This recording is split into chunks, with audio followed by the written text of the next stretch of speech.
Hi guys, Robbery46 here, welcome yourselves back to Ride 2. Now, from seeing a few comments in some of my videos, a few of you guys have been struggling with keeping the front end down of the bike.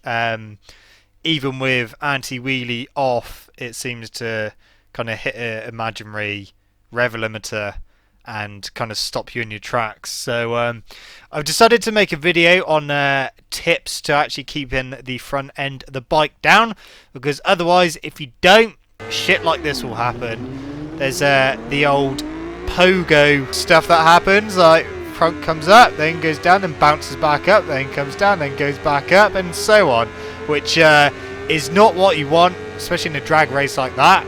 The other things that can happen, of course, is you go up and you go all the way backwards and your rider falls off, which obviously in a race is not what you want to do. So I'm here to help. I'm going to give you guys some tips on keeping the front end down. So let's start off with race starts.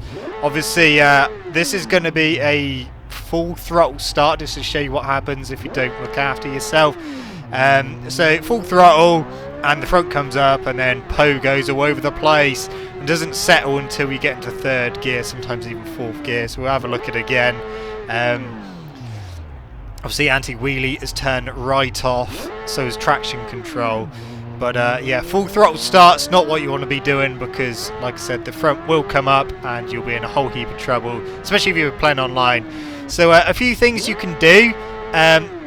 You can do very gentle throttle until you get in the high revs, and then obviously change gear. It doesn't 100% get rid of the wheelies. You do have like still a tiny one, nowhere near as severe as before. But again, it's not one of the fastest ways of getting off the line, because obviously you're putting the throttle on a lot slower than normal to keep that front down. A better way of getting off the line though, however, is short shifting. So before the front even has a chance to come up, you short shift into second gear, which keeps the front down. And as soon as you're in second gear, you can start accelerating really quickly. With some of the really powerful bikes, you may need to short shift up until third gear before being able to actually accelerate properly. So that's a couple of ways that you can sort out your starts without the front coming up too much. Another way, which is one that you need about 8 thumbs for if you're using manual gears, is to press the rear brake to bring it down, but that does kind of have a pogo effect, and it's hard to change gear and press the A button at the same time. So that's not really one that kind of works, especially not for me.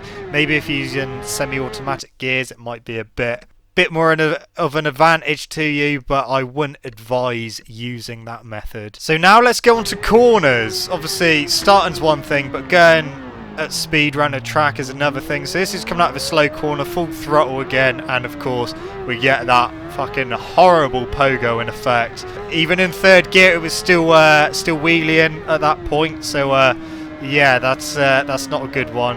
Of course we'll see it again. So just coming out the corner, banging on the throttle, front comes up, and keeping on the throttle as well, it will cause you to keep wheeling with those damn pogo sticks as front forks.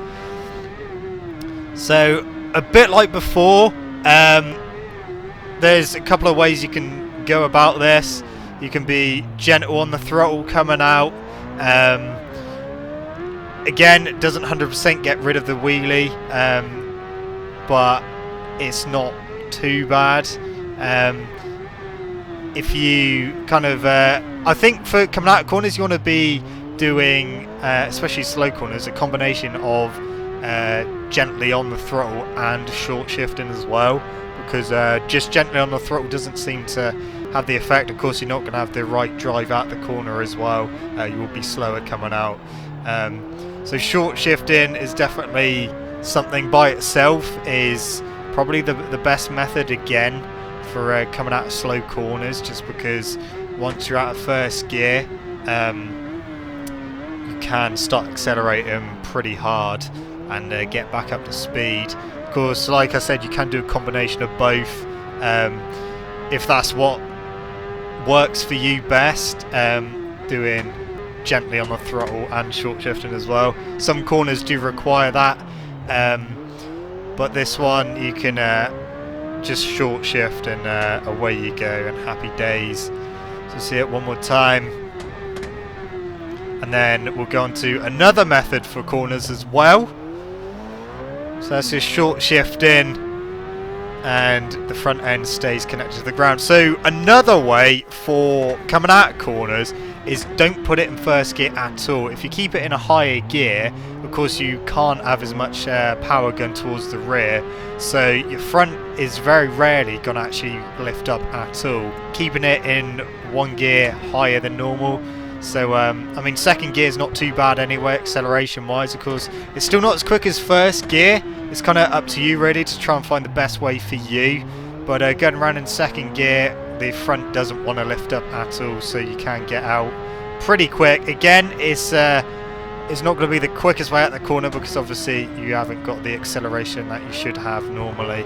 One more thing to look out for as well is spinning up the rear, whether you're coming out of a corner or coming off a curb. If you've spun up the rear and then the rear stops gripping again when you're back on track, then it will send you into wheelies. Coming out of here, spin the rear up, and then when it re-grips, it starts wheeling the bike. So that is definitely something you want to look out for.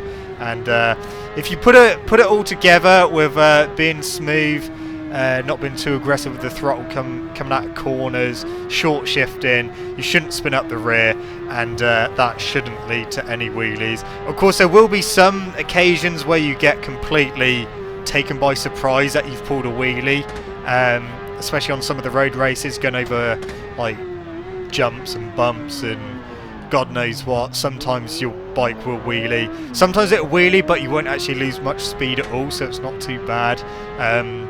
Especially at the Ulster GP, I remember when I was doing that race in a few videos ago, I was getting some serious wheelie when you start going downhill, but wasn't actually losing any speed, so it's not too bad, and the bike doesn't go all the way back, and it comes up in a little bit and then goes down pretty swiftly and stays down, so it's not too bad, but you can be taken by surprise by wheelies.